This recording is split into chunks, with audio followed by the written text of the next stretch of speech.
भीतर बैठे हुए परमात्मा को प्रणाम करते हुए आज महाराज श्री ने बहुत गहरी गहरी बातें आपके सामने रखी हैं। जो तेरा नहीं है तुम उसके गुलाम बन के बैठे हो, और जो तुम्हारा है उसे उदास करके बैठे हो। समझ में फर्क है, हम समझ नहीं सके। माँ ने, पिता ने, भाई ने, बहन ने साथ दिया है, लेकिन वो संबंध था, राग का संबंध था, जाति का संबंध था। वो संबंध निर्माण का नहीं था, आत्मा को जगाने का भी नहीं था। काश थोड़ी सी जानकारी आप ले लेते। काश जिसे तुम नहलाते हो, जिसे तुम चमकाते हो, जिस शरीर के लिए तुम हजारों लाखों रुपए खर्च करते हो, एक बार शरीर से पूछ लेते कि तू जिंदगी में साथ देगा कि नहीं देगा, और मेरे साथ मरण के चलेगा कि नहीं चलेगा, तो सत्य तुम्हारे सामने आ जाता। जो तुम्हारा है शाश्वत है, उसकी कोई कीमत नहीं। और जो मिटेगा, जो जाएगा, जो छूटेगा, जो यहीं रह जाएगा, जो दौलत तुमने एकत्र की है तुम ले जा नहीं सकते। जो काया को तुमने चमका के रखा है ले जा नहीं सकते, लेकिन जो भीतर बैठा है उसे पहचान के तो देख लो एक बार। Who is living my body, who is talking, who is listening, who is coming, who is going, I want to know who is living. हमारे अंदर कौन है, कौन सी शक्ति है, कहाँ से आई है, कब से आई है, कब तक रहेगी, पूछो, पूछो उससे। पैसा नहीं लगता, ताकत नहीं लगती, सिर्फ पदार्थ के प्रति मन हटा लो। काया को सजाने के पहले उससे पूछ लो। मुझे एक बात याद आ रही है, भगवान महावीर और उनकी माँ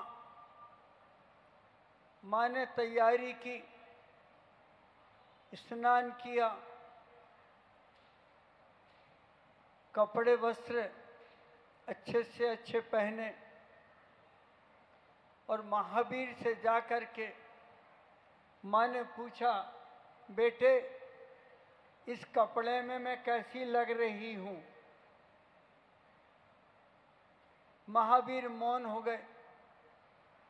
फिर पूछा, बेटे बोलता क्यों नहीं हो? फिर मौन हो गए। आज क्या हो गया बेटा तेरे को, बोलो।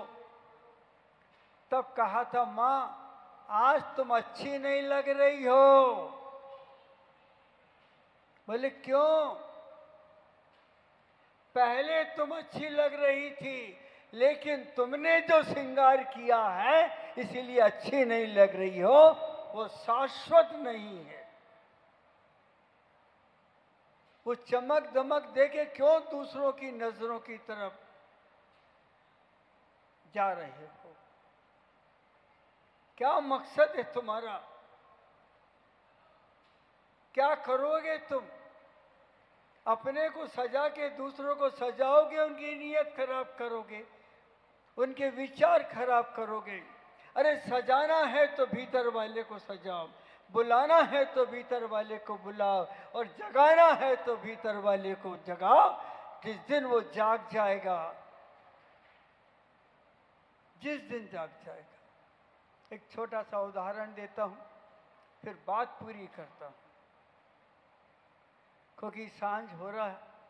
हो ही रही है। और मैं भी जानता हूँ और आप भी जानते हैं, शाम के समय कस के भूख लगती है।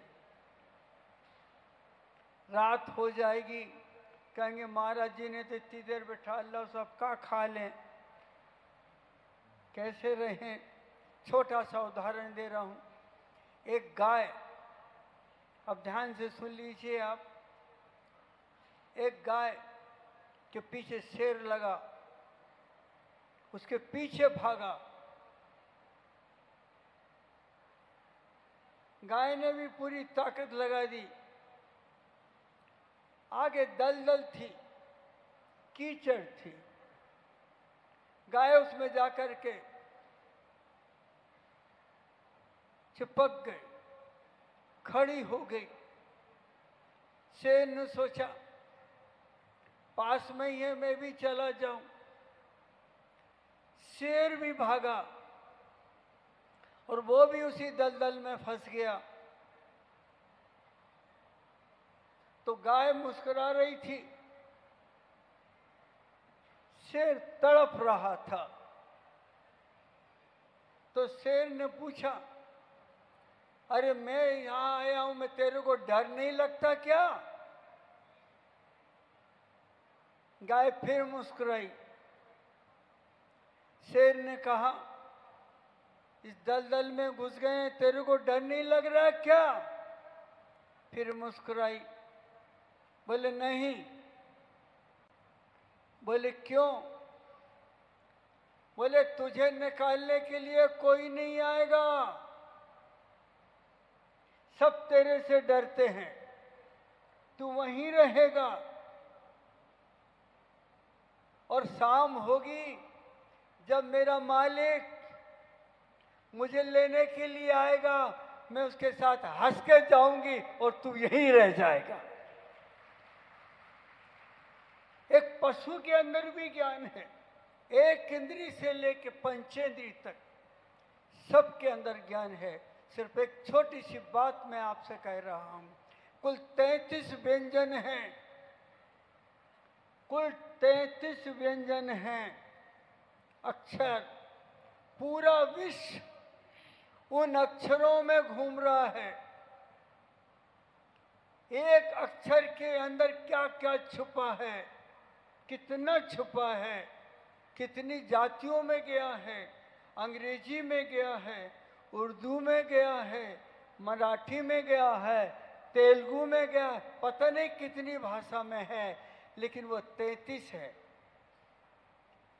33 33 है सिर्फ। और वो अक्षर प्रश्न किया ब्राह्मणी और सुंदरी ने, पिताजी आपका सिर किसके सामने झुकेगा?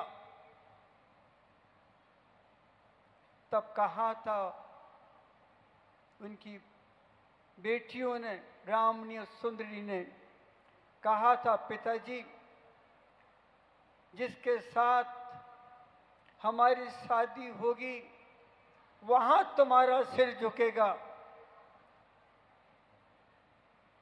बाप ने कहा, बेटा जिसके साथ तेरी शादी करूंगा उसके साथ? हाँ पिताजी। तब कहा था आदिनाथ भगवान ने, बेटी क्या कह रही तू? बोले पिताजी 3 लोग के नाक का हम सिर नहीं झुकने देंगे। ये हमारी जैन दर्शन की नीति, यह है जैन दर्शन की अहिंसा। पहले अहिंसा की पहचान कर लो। जी और जीने तो किसको कहते हैं? कौन मुझे उत्तर देगा? दे देगा तो मैं उसे गिफ्ट कर दूंगा यहां से कुछ। जी और जीने दो, ये शब्द बहुत फेमस है। मैंने कई लोगों से पूछा और आज आपसे भी पूछ रहा हूं, कोई दे सकता है तो माइक पे आकर के बैठ जाए। उत्तर सही नहीं होगा तो आप फिर सोच लेना, हम आपको नग्न करेंगे। सोच लीजिए, अगर उत्तर कहीं गलत रहा तो आपको दीक्षा लेनी पड़ेगी। जी और जीने दो, बहुत सरल है। मुझसे पूछा था लोगों ने, जब मैंने इसको बताया और खुल के बताया, जियो और जीने दो, सिर्फ इतना है। अगर तुम्हारे शब्द से किसी व्यक्ति को चोट लगती हो तो ऐसा शब्द कभी मत बोलो, और अगर किसी को तुम्हारी मुस्कुराहट से जीवन मिलता है तो हंस के बात करो। अगर किसी की इज्जत जाती हो तो वो शब्द कभी मत बोलो। आज मैं एक प्रश्न कर रहा हूं, कोई भी एक व्यक्ति मुझे उत्तर दे दे, उसे पड़ोसी की कसम है, एक उत्तर दे दे सिर्फ। अगर मैं यहां से एक मैं छोड़ता हूं, कोई व्यक्ति अगर आपको वहां बैठे कोई व्यक्ति आपको गाली दे दे, अपशब्द दे दे, तो बुरा लगेगा कि नहीं? बस इतना उत्तर दे दीजिए, हाँ या ना। बोलिए हाँ, पक्का। अब देखिए बात यहीं आ गई। अरे उसने शब्द जब बोला था तुमने अपने भीतर लिया क्यों? अगर तुम शब्द को स्वीकार नहीं करते तो तड़प जाता कि ये व्यक्ति बड़ा होशियार है, मेरी गाली को नहीं सुन पाया, उसका मुंह खराब होता। जियो और जीने दो। हम जैसे अगर अच्छी चीज चाहते हैं तो उसके लिए भी भगवान से प्रार्थना करोगे, इसे भी दो, उसे भी दो, इतना ही अर्थ है। अगर वो मुस्कुराना चाहता तो मुस्कुराहट दो, लेकिन तुम्हारी आंख दिखाने से अगर वो डरता है तो डराने की कोशिश मत करो। अगर वो डरता है तो कर्म का बंध तुम्हारा होगा, उसका नहीं होगा।